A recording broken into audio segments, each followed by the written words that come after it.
Qərib ölkələrdə adını ermənilərin qənimi kimi tanıdan həmyerlimiz Rauf Ağayev bütün gününü məşqlərə həsr edərək idman arenalarında yalnız erməniləri döyməklə məşğuldur. 2 ildir ki, həvəskar boksla vidalaşan Rauf Ağayev indi də özünü peşəkar boksda sınamaq qərarına gəlib. Peşəkar boksla məşğul olan idmançımız dünya, Avropa və bir sıra beynəlxalq yarışlarda iştirak etməklə artıq 10 döyüş keçirdi. Bu döyüşlərin 9-unda qələbə qazanan həmyerlimiz keçirdiyi döyüşlərin 3-ünü nokautla başa çatdırıb. Sevindiricisi odur ki, rəqibinə nokautla qalib gəlmiş həmyerlimizin döyüşdüyü hər 3 idmançı erməni boksçuları olub. Son günlərini yaşadığımız 2011-ci ildə 3 dəfə erməni rəqibləri ilə qarşılaşan Raufun ilk döyüşü mart ayında baş tutub. Rusiya Federasiyasının Podolsk şəhərində keçirilən döyüşdə görüşün 10-cu saniyəsində erməni boksçusu Karen Raufun qüvvətli zərbəsindən ayağa qalxa bilmir. Ringdə nadir hallarda rast gəlinən bu qələbə ermənilərin canına əməlli başlı üşütmə salır. Bundan sonra erməni idmançıları üçün vahiməli bir yuxuya çevrilən Raufun növbəti döyüşü noyabrın 26-sında Almaniyanın Bielefeld şəhərində baş tutur. Bu döyüşdə Raufla ringə çıxan erməni boksçusu həm fiziki baxımdan, həm də çəki baxımından həmyerlimizdən güclü olsa da, döyüşün favoriti olan həmyerlimiz 3-cü raundda erməni dığasını nokauta salaraq növbəti qələbəsini təmin edir.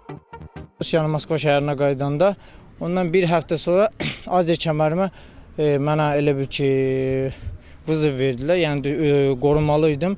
O döyüşümdə yəni çox yaxşı oldu ki, yəni çoxdan ki arzum idi ki, yəni erməni həmin boksçu ilə 4 il bundan qabaq bizim Azərbaycan boksçusunu udmuşdu.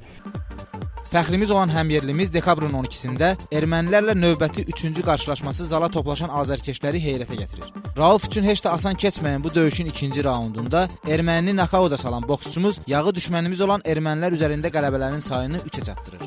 Növbəti beynəlxalq turnirə hazırlaşan həmyerlimizin bu dəfəki rəqibi İtalyan və İngilis idmançılarının duelinin qalibi olacaq. Qeyd edək ki, növbəti döyüşünü doğma şəhərində keçirmək arzusunda olan Rauf Ağayev bu istiqamətdə ona dəstək olacaq Palmalı şirkətlər qrupu ilə danışıqlar aparır. İnşallah dekabrın axırında yanvar ayının ortalarında dünya kəmərini öz evimizdə, yəni Lənkəranda, yəni danışıqlar gedir. İnşallah Allah qoysa